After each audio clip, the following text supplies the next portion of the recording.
Okay, so I'm working on the tail right now, Mama. This is part 2. This is Vicky with Happy Stop Art Therapy and watercolors.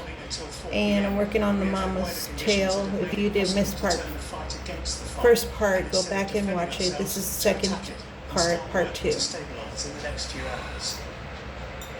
We met Debs in a sports centre that is being used to house the evacuated. She escaped the fire on Thursday night with her husband, 2 dogs, and a parrot. We live on the campsite at Oscar House. On Thursday we saw the fire start around about 4 o'clock in the afternoon. We saw the smoke as we was coming back home. And then they saw it that evening. They came out of the campsite and said we had to leave. It was frightening to see the flames up on the hill, so we decided to just go down the road and stay in the car, which is what we did. We had the air conditioning all night for the dogs to keep them cool. 6,500 hectares have been burned. This has been one of the worst fires in Spanish history. The dead are still being identified, and some are still missing. Bedar's hell is not yet over. Alison Buckley, Sky News, in southeastern Spain. If you got hit, even if you were not driving, you need to try this. Because if you were in a car accident in the last year, it could be over. This little red square doesn't look like much, but it completely changed the way I make my own soft pastel paper.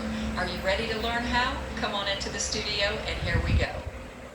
Welcome artists to Monet Cafe Studio and this continuation in our monthly theme called Creative Surfaces. I love experimenting with making my own soft pastel surfaces. Not only is it a lot of fun and you get great results, but it's also so practical. These surfaces are way more affordable than your professional sanded pastel surfaces. And again, they work great. Now this is one that's one of my favorites. I actually forgot about it. I saw one of my older videos and I was like, oh yeah, I forgot how great that worked. I love this technique so much because it's so simple. Anybody can do it. All you need is some watercolor paper and this little product here. What is this? You're going to see how I use this in the video. But this method requires no additional wet mediums. Often I'll be adding like clear gesso or other products to give texture to the surface.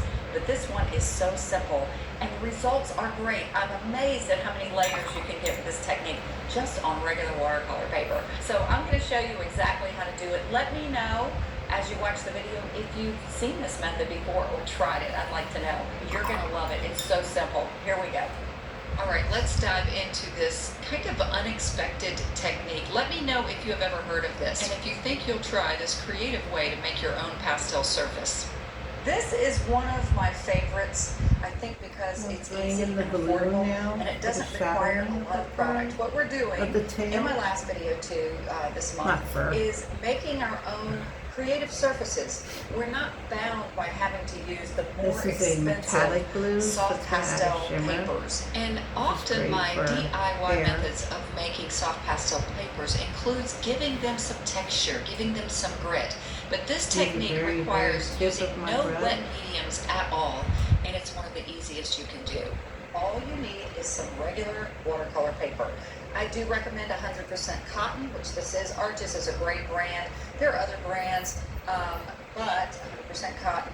And this is a, what size is this? A 9 by 12 size. You know, it hit me after making this video that Arches is a pretty expensive watercolor brand. So there are other alternatives for 100% cotton, archival, acid-free watercolors. This one on Amazon, it looks great. So this one is 30 pages for only $20. She's pretty much done. So I'll have a link to this one as well.